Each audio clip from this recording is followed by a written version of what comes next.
नमस्कार, भारत समाचार का डिजिटल प्लेटफॉर्म देख रहे हैं। यहाँ पर मैं हूं आपके साथ प्रियव्रत दीक्षित। आज हम आपको डिजिटली तरीके से समझाने जा रहे हैं कि आखिर अंबेडकर नगर की जो हॉट सीट बनी हुई है कटेरी, उसका सियासी समीकरण क्या कह रहा है और कैसा इसका मिजाज रहने वाला है। जातीय समीकरणों की बात करेंगे, जो कटेरी के अंदरूनी मामले हैं, जो मुद्दे हैं कटेरी के, वो आखिर क्या कहते हुए नजर आ रहे हैं, उस पर आज हम चर्चा करेंगे। सबसे पहले प्रत्याशियों की बात कर ली जाए तो यहाँ पर जिस तरीके से शोभावती वर्मा को समाजवादी पार्टी की तरफ से प्रत्याशी बनाया गया है, लालजी वर्मा जो अभी जीते हैं 24 के लोकसभा चुनाव में समाजवादी पार्टी की टिकट पर, उनकी पत्नी है धर्मराज निषाद, पुराने बसपाई हैं, बसपा सरकार में मंत्री भी रहे और कई बार विधायक रहे बसपा से, और उसके बाद बीजेपी में शामिल हुए और अब प्रत्याशी हैं धर्मराज निषाद।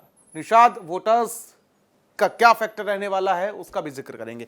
अमित वर्मा पुराने बसपाई हैं और बसपा के कद्दावर नेता, बसपा का जिस तरीके से जनाधार है, ऐसे में बसपा का साथ इन्होंने नहीं छोड़ा और शायद यही नतीजा है कि अब यहां पर प्रत्याशी के तौर पर मायावती ने इनको एक बड़ा तोहफा दिया है और क्या फैक्टर रहने वाला है इनका। साथ ही साथ यहां पर देखा जा रहा है कि बसपा का इस सीट पर दबदबा हमेशा से ही रहा है। बसपा से तीनों प्रत्याशियों का बड़ा पुराना नाता है। शोभावती वर्मा की बात कर लें तो शोभावती वर्मा भी बसपा की पिच पर खेली हुई नेता है, जिला पंचायत अध्यक्ष रही हैं। उसके बाद धर्मराज निषाद पुराने मंत्री हैं, बसपा सरकार में मंत्री रहे हैं, कई बार विधायक रहे हैं बसपा से, और अमित वर्मा तो पुराने बसपाई हैं ही हैं।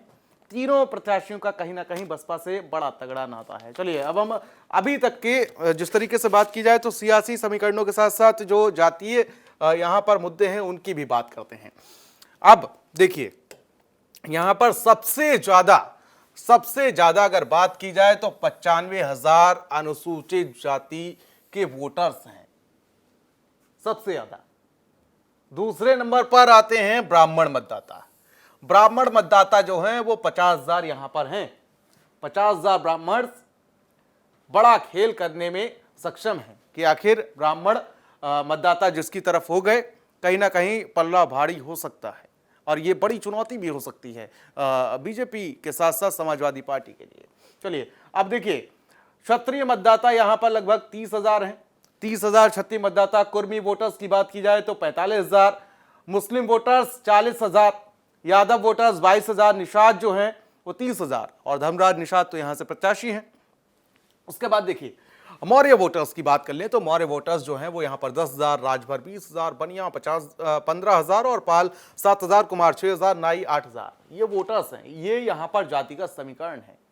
शायद यही वजह है कि यहां पर जो प्रत्याशी हैं वो शोभावती वर्मा, धर्मराज निषाद, अमित वर्मा पूरी तरीके से यहां पर जातीय समीकरणों को भी ध्यान में रखते हुए सियासी दिग्गजों ने यहां पर प्रत्याशियों को उतारा है। चलिए अब हम बात करेंगे कि आखिर कैसा यहां का मिजाज रहने वाला है और अभी तक यहां पर इस सीट पर किसका दबदबा रहा है। तो देखिए, जब हम बात करते हैं तो 2012 के चुनाव में सपा प्रत्याशी शंकरलाल मांझी ने बसपा के कैबिनेट मंत्री, बसपा सरकार में उस वक्त इनके पति लालजी वर्मा कैबिनेट मंत्री थे और उनको 2012 के चुनाव में शंकरलाल मांझी ने यहां पर चुनाव हरा दिया था। 2012 में चुनाव हार गए थे, यहां पर बसपा चुनाव हारी थी।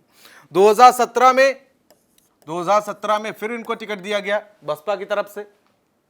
सरकार बसपा की नहीं बनी लेकिन चुनाव जीत लिया लालजी वर्मा ने बसपा के टिकट पर। दूसरी बात अब बात कर लें उसके आगे की 2022 में यहां पर कुछ नीतियों के चलते, पार्टी विरोधी नीतियों के चलते 2022 में उनको मायावती ने पार्टी से बाहर का रास्ता दिखा दिया। पार्टी से बाहर का रास्ता दिखाने के साथ साथ उन्होंने समाजवादी पार्टी में वो शामिल हो गए और कटेरी सीट पर जीत दर्ज कर ली लालजी वर्मा ने। उसके बाद 24 का चुनाव आया, अखिलेश यादव ने उनको एक बड़ा टारगेट दे दिया। यहां पर उनको सांसदी का टिकट दे दिया गया और जीत भी गए और इसी वजह से आज ये सीट जो है वो रिक्त हो गई। अब वो दिल्ली में बैठते हैं, पहले लखनऊ में बैठते थे विधानसभा में। तो अब इस सीट की बात की जाए तो बसपा का यहां पर दबदबा रहा है। बसपा का जिस तरीके से मैंने जिक्र किया, चाहे धर्मराज निषाद की बात कर लें, वो भी यहाँ पर इस सीट पर कई बार विधायक चुने गए, और इनके पति लालजी वर्मा वो भी कई बार बसपा से विधायक रहे, अमित वर्मा पुराने बसपाई। लेकिन अब देखिए, अब जो समीकरण है वो देखिए, तीनों प्रत्याशी जो हैं बसपा से, तीनों का नाता, लेकिन तीनों अलग अलग पार्टियों से। तो देखिए 2022 का विधानसभा चुनाव जो था वो काफी रोचक हो जाता है। जिस तरीके से मैं अभी जिक्र कर रहा था कि ब्राह्मण मतदाता जो है वो बड़ा खेल कर सकते हैं, क्योंकि 2022 का जो चुनाव था वो बड़ा खेल कहीं ना कहीं कर सकता है। 2022 के विधानसभा चुनाव में सीधी टक्कर जो थी वो बीजेपी और समाजवादी पार्टी के बीच में थी। यहां पर बीजेपी ने अवधेश द्विवेदी को प्रत्याशी बनाया था, तो दूसरी तरफ बसपा ने प्रतीक पांडे को चुनावी मैदान में उतार दिया, और यहीं पर सपा खेल कर गई। जो 50,000, जिस तरीके से मैं जिक्र कर रहा था, 50,000 जो वोटर्स थे वो कहीं ना कहीं बट गए। 50,000 वोटर्स जो ब्राह्मण मतदाता थे, ब्राह्मण मतदाता 50,000 वो बट गए, और यही बड़ा खेल हो गया बीजेपी के साथ। क्योंकि देखिए, प्रतीक पांडे, इनके पिता शिवसेना से विधायक रह चुके, इनका भी अच्छा खासा प्रभाव था, और यही वजह रही कि सपा ने यहां पर बाजी मार ली।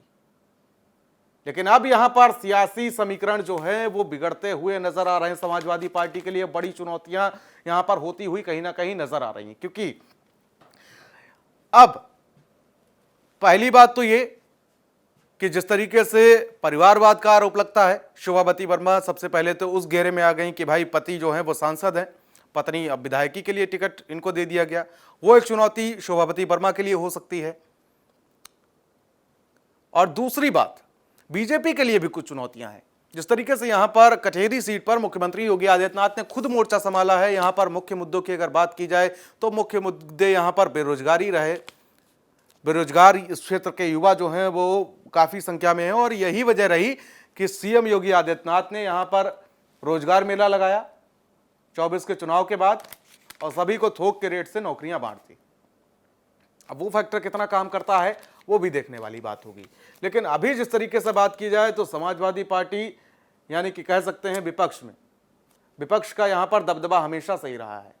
बीजेपी यहां पर अभी तक सिर्फ एक बार इस सीट को जीती है, और उसके अलावा यहां पर सपा का दबदबा रहा, बसपा का दबदबा रहा। लेकिन अब इस उपचुनाव में कौन बाजी मारता है ये तो फिलहाल अब देखने वाली बात होगी।